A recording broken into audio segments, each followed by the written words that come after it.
The night of March 16th, 2026, the Oscar red carpet lit up once again. Million-dollar gowns, perfect smiles, names that the entire world knows by heart. But there is one thing few people talk about on that glorious night. Anne Hathaway was once dismissed by all of Hollywood for being too try-hard on screen. Emma Stone was once turned down for role after role. And Timothée Chalamet, he was once nothing more than an uncredited supporting actor that no one could name in a Christopher Nolan film. So what transformed these individuals into the golden generation of world cinema? From their very first roles to the moment their hands touched the golden statue. I promise you, there is at least one name on this list that will completely catch you off guard. Timothée Chalamet.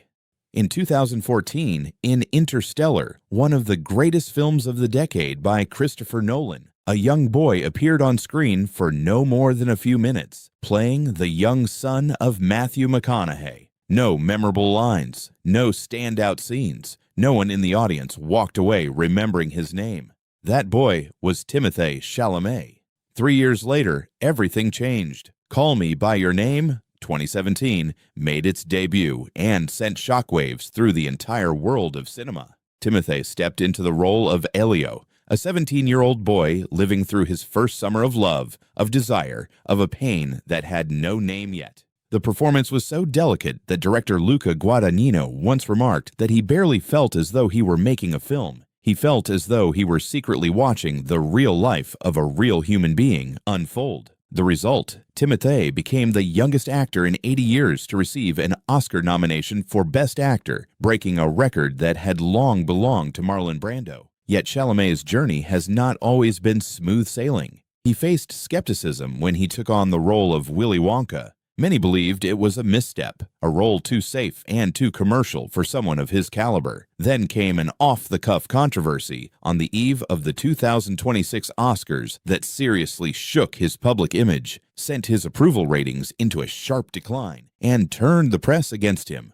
And yet, on the red carpet of the 2026 Oscars, Timothée Chalamet appeared. Hand in hand with Kylie Jenner, dressed in a white Givenchy by Sarah Burton suit, carrying an edge of cold, calculated sci-fi energy. No apology, no explanation, just the walk. That may well have been his most convincing performance yet, and he did not need a single line of script. Michael B. Jordan. If Hollywood has a story of perseverance worthy of being written into the history books, it is without question the story of Michael B. Jordan. In 2002, at the age of 15, he appeared in the television series The Wire as Wallace, a teenager living in the impoverished streets of Baltimore, drawn into a drug operation and meeting a tragic end after just one season. The performance was enough to move audiences to tears, yet not enough for Hollywood to remember the name of a 15-year-old black actor who had nothing to his name yet. The decade that followed was a long and grueling stretch. Friday Night Lights chronicle parenthood, solid roles but never quite substantial enough to produce a true turning point. Critics saw the talent, but Hollywood remained hesitant to entrust him with a role of real consequence. That was the harsh reality that many gifted black actors had faced for years, praised, yet never fully trusted with major projects. Then Creed, 2015, arrived and changed everything. After that came Black Panther, 2018, in which he played the villain Eric Killmonger, widely regarded as one of the most compelling antagonists in the history of Marvel, a character with an ideological depth rarely seen in the superhero genre. But even then, the Golden Oscar statuette remained a distant dream. It was not until Sinners 2026 that director Ryan Coogler handed him the greatest challenge of his career, playing twin brothers Smoke and Stack, two characters of entirely opposing natures, often within the same frame. The result was a performance that brought the entire Dolby Theater to its feet. And for the first time in his career, Michael B. Jordan walked onto the Oscar stage not to present an award, but to receive one. Anne Hathaway. There is a fascinating paradox at the heart of Anne Hathaway's career. The more the public turned against her, the more extraordinary her performances became. In 2001, she first stepped in front of the camera as Mia Thermopolis in The Princess Diaries, the awkward princess with wild curly hair, thick glasses, and no idea how to walk in heels. Audiences adored Mia, but Hollywood looked at Anne Hathaway and saw nothing more than a charming actress in children's films, and nothing beyond that.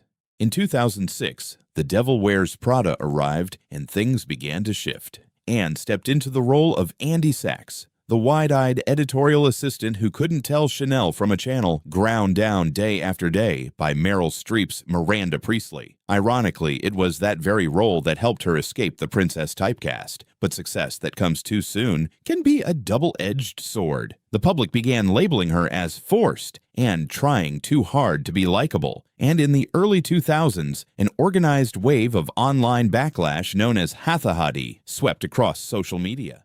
She responded the only way a true actress could, by throwing herself into the most demanding role of her career. In Les Miserables, 2012, Anne cut her own hair on camera, maintained a strict diet for weeks on end, and recorded her vocals live on set rather than in post-production, as is standard practice. The scene in which Fantine sings "I Dreamed a Dream" through tears and despair was not acting. It was a human being tearing herself open in front of the camera. The Oscar that year was the only outcome that could have followed. At the 2026 Oscar ceremony, Anne Hathaway walked onto the stage to present an award alongside Anna Wintour herself, the real-life inspiration behind Miranda Priestly all those years ago. Two women standing side by side, sharing a smile. That circle closed so beautifully that no screenwriter would ever dare put it in a script for fear the audience would think it staged.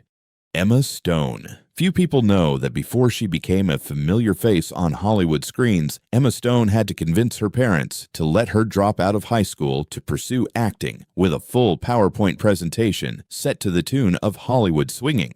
Her father said yes, and that decision changed the course of cinema history in a way that no one in that room that day could ever have imagined. In the early years of her career, Emma Stone settled comfortably into the territory of teen films and romantic comedies. Superbad, 2007, Easy A, 2010, Crazy Stupid Love, 2011. She built an image around the smart, witty girl whose mouth moves faster than her mind, always armed with a clever comeback for any situation. Audiences loved that kind of character, and Hollywood was more than willing to pay her to keep playing the same type over and over again. It was a gilded trap that many talented actors have fallen into and never found their way out of.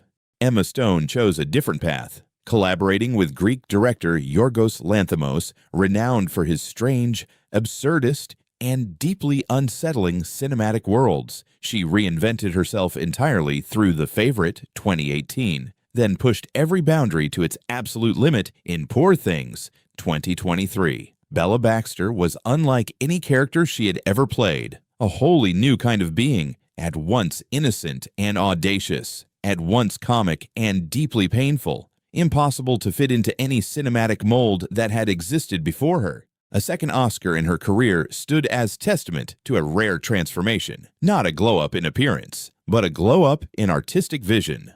On the red carpet of the 2026 Oscars, Emma Stone wore a custom Louis Vuitton gown, standing tall with the composed gaze of someone who no longer has anything left to prove. From the girl who pitched her dream to her parents with a PowerPoint presentation to a double Oscar winner, this was not a story of luck. It was the result of 20 years of consistently refusing to become the safer version of herself.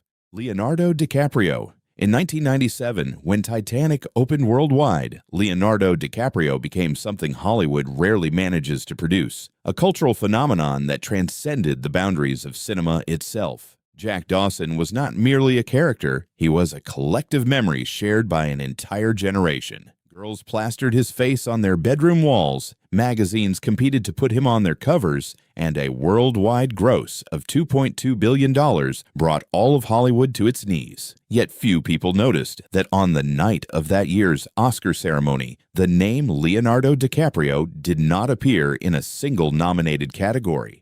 That was the beginning of the strangest relationship in the history of the Academy Awards, a generational talent repeatedly overlooked by the most prestigious honor the film world has to offer. Gangs of New York, The Aviator, Blood Diamond, The Departed, 4 nominations, 4 times leaving empty-handed. Each year, the internet erupted with memes about the Oscar that Leo would never win, and each year he continued to work as though the award was never the reason he entered the profession in the first place. It was not until The Revenant, 2015, more than 2 decades into his career, that DiCaprio finally held the golden statuette in his hands. That moment was not merely a personal victory. It was very nearly a collective exhale felt around the entire world. But what is remarkable is that having won the Oscar, he did not stop. Once upon a time in Hollywood, Killers of the Flower Moon, he continued choosing the most demanding projects and the most uncompromising directors,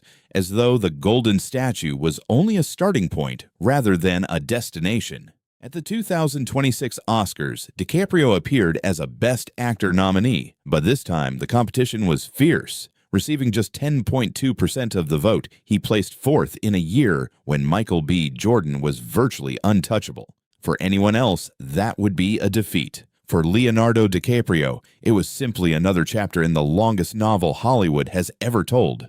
Nicole Kidman, there is a moment in Moulin Rouge, 2001, that many film critics still reference as one of the most beautiful scenes of the early 21st century. Satine, in a breathtaking red gown, singing Come What May, amid the dreamlike splendor of a Parisian ballroom, her eyes at once radiant and quietly harboring something on the verge of shattering. That was Nicole Kidman at the absolute height of her beauty and her craft, a convergence so rare that director Baz Luhrmann once admitted he rewrote the entire character of Satine after learning she had agreed to join the project.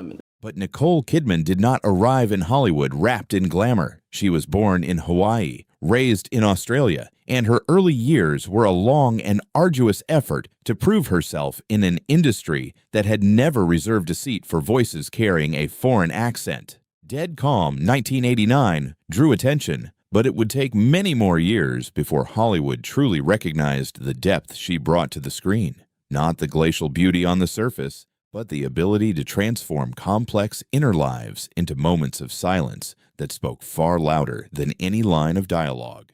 The Hours, 2002, stands as the most compelling proof of that. To inhabit the role of Virginia Woolf, a literary genius who carried psychological anguish throughout her entire life, Nicole wore a prosthetic nose that completely transformed her appearance, paired with a performance so deeply internal that audiences nearly forgot they were watching someone act. The Oscar that year was an inevitability, but what is more worth noting is how she carried herself afterward, never settling into the comfort of her title, never repeating the formula that had brought her success, always seeking out roles that pushed her into territory of genuine discomfort. More than 30 years after she first set foot in Hollywood, Nicole Kidman strode into the Dolby Theater carrying something no acting school on earth can teach: the quiet confidence of a woman who knows precisely what she is worth. The Swan of Australia, as the press has long called her, has never once flown lower than she deserves.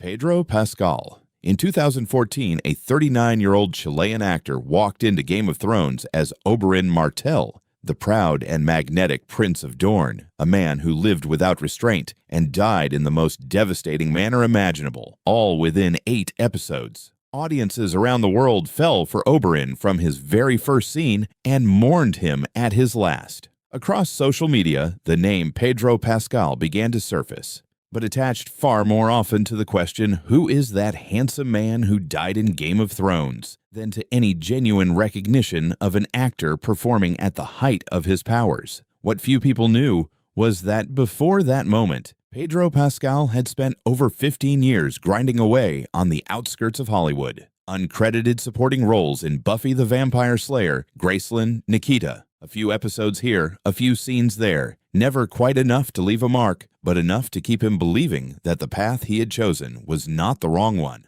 Born in Santiago into a family forced to flee their homeland under the Pinochet dictatorship, raised through a series of relocations from Denmark to Texas to California, Pedro Pascal understood better than most that perseverance was not a choice, but a survival instinct. The Mandalorian, 2019, opened an entirely new chapter, but in the strangest way possible. For nearly the entirety of the series, his face was hidden behind the Mandalorian helmet. No expressions, no eyes, nothing but a voice and the language of the body. And yet, The Mandalorian became a global cultural phenomenon, and Pedro Pascal became the Internet's dad. An unofficial title, but one the entire world agreed upon without debate. That was followed by Joel in The Last of Us, 2023. A performance that placed him among the finest in television of the decade. A man broken from the inside, yet still putting one foot in front of the other because no other option remained. Walking onto the Oscar stage in 2026 to present an award, Pedro Pascal carried something no actor can manufacture. The weight of a man who has waited long enough to understand that every single moment in the light is worth savoring to the very last second.